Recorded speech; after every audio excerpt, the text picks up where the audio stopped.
dnešnom videu budeme testovať, respektíve porovnávať Mikrotik a TP-Link, konkrétne AX2 versus EAP610, čo je relatívne drahá Wi-Fi od TP-Linku, určená hlavne do rady Omada. Radu Omada mám momentálne doma na teste, keďže som dílerom TP-Linku, a video o tom bude neskôr, až teda nejaké bude, pretože sa jedná o relatívne profi rádu, ktorá si domácich užívateľov veľmi zaujímať nebude svojimi možnosťami a svojou cenou.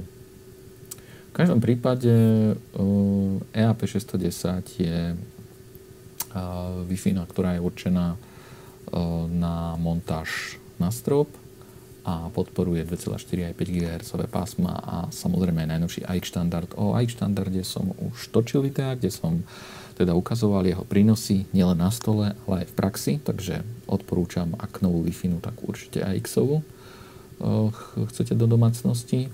A zároveň som porovnával ešte už aj prenosové rýchlosti medzi nejakým bežným TP-Linkom, ešte keď nebol AX, aj Mikrotikom, a vychádzalo mi to vtedy, že TP-Link síce prenášal možno trošku viacej rýchlosti, ale na úkor stability. Mikrotik je známy tým, že sa teda orientuje skôr na tú stabilitu. Ale dosť kecov, poďme sa teda pozrieť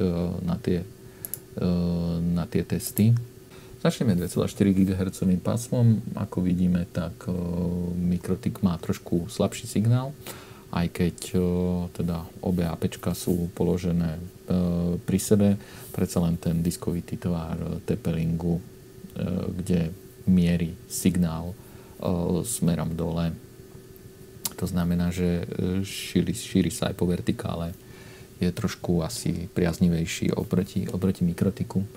Mikrotik začal slušne, ale vlastne tieto testy sme si už v minulosti robili, takže vieme asi, aké rýchlosti máme očakávať. Nemám úplne ideálny signál, samozrejme ide to medzi poschodiami, APčko je hore, na povale, vysielač je dole pod ním. To znamená, že šírenie medzi poschodiami nie je veľmi vhodné pre akúkoľvek Wi-Fi. Napriek tomu sa nám podarilo udržiavať rýchlosti na úrovni nejakých 150 až 200 megabitov za sekundu, či už pri uploade alebo pri downloade. Ale tieto výsledky sme dosiahli už v minulosti s Mikrotikom, takže teraz bude podstatnejšie, ako sa zachová TP-Link. Zmeníme si teda na nastavenie TP-Link. Na Mikrotiku bohužiaľ teda najprv nemusel by som, ale robil som to takto, naskenoval som si sieť, našiel som teda TP-Linka, dal som sa len pripojiť. Pripojenie na Omadu prebehlo bez problémov. Môžeme sa pozrieť, aký data rate potom si dané stanice medzi sebou, teda stanica s vysielačom medzi sebou vynegociovali. Je to trošku vyšší data rate, ako mal Mikrotik, a potvrdili sa, respektíve to trošku predbieham, ale o chvíľku sa potvrdí pri uploade, že TP-Link je schopnejší preniesť trošku viac ako Mikrotik.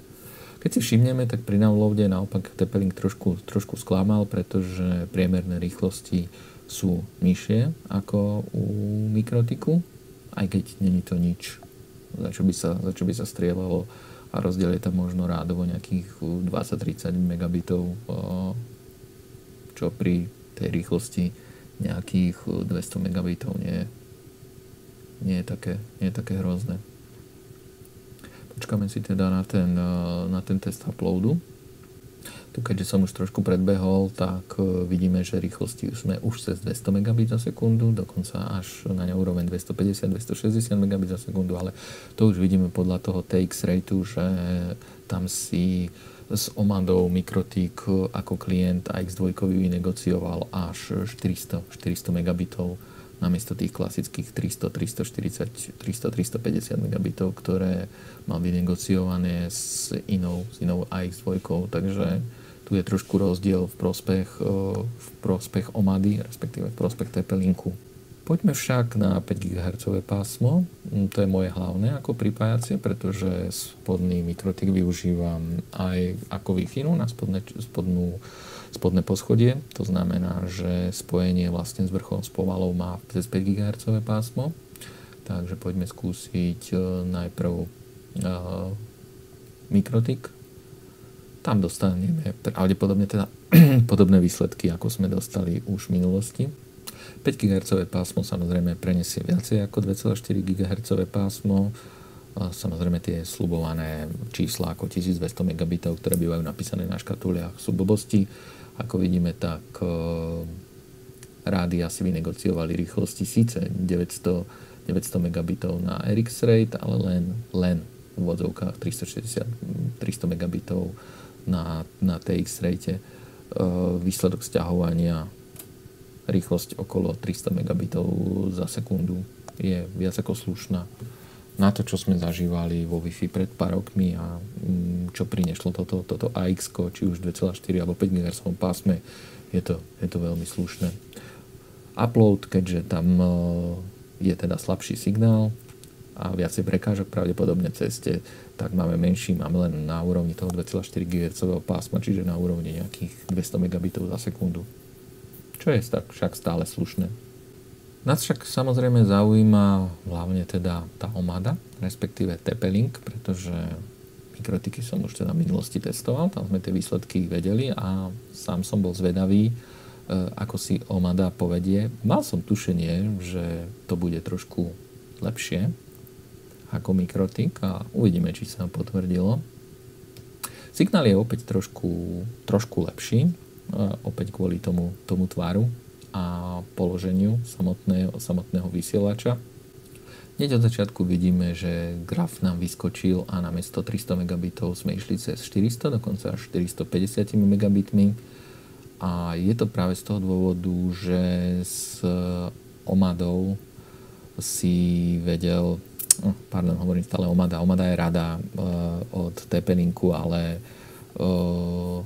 táto Wi-Fi, ktorá, a vlastne ono sa to asi volá aj Omada, môžeme to nazývať ďalej Omadou, s touto Omadou si vynegocioval oveľa vyššie rýchlosti ako so samotnou AX2 proti kusom.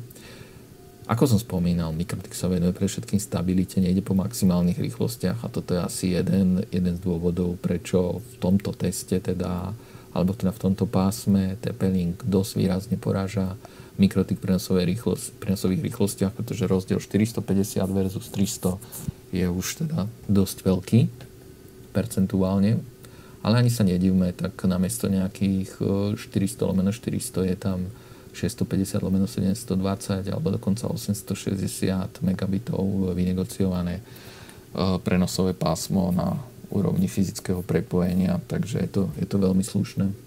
Dokonca uplink, alebo teda upload sme išli cez 500 megabitov, čo je teda viac ako slušné. Trošku sa to už začína blížiť aj k tým papierovým hodnotám. Treba si uvedomiť, že toto naozaj nie je zďaleka ideálny test, pretože ideme cez ten betónový strop a ten signál sa v podstate šíri len odrazmi. Takže toto bol test, koho by zaujímalo, či TP-Link dokáže poraziť mikrotik. V tomto teste sa teda pre mňa bohužiaľ ukázalo, že áno, a vysielač od TP-Linku sa ukázal lepšie ako vysielač od mikrotiku. Napriek tomu nebudem meniť doma Wi-Fi, pretože nejde predovšetkým o stabilitu. Nemám aj tak doma také rýchle pripojenie, takže mne tých 300 megabitov, čo dostanem v 5 GHz pásme, zatiaľ úplne stačí. Čaute. In love with a monster. In love with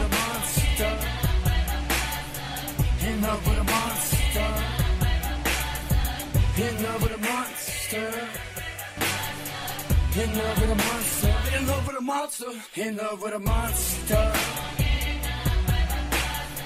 Monster. In love with a monster. In love with a monster. Yo, check it out, see now. Mama raised a man, jump and find out firsthand. Murder your clan with a diversion, that's the plan. Mama raised a man, jump and find out firsthand. Murder your clan with a diversion, that's the plan. I can't understand why you try to come up with lies by the way you react. Maybe you should hide the fact that when you rap, you got us attracting in a vibe by two.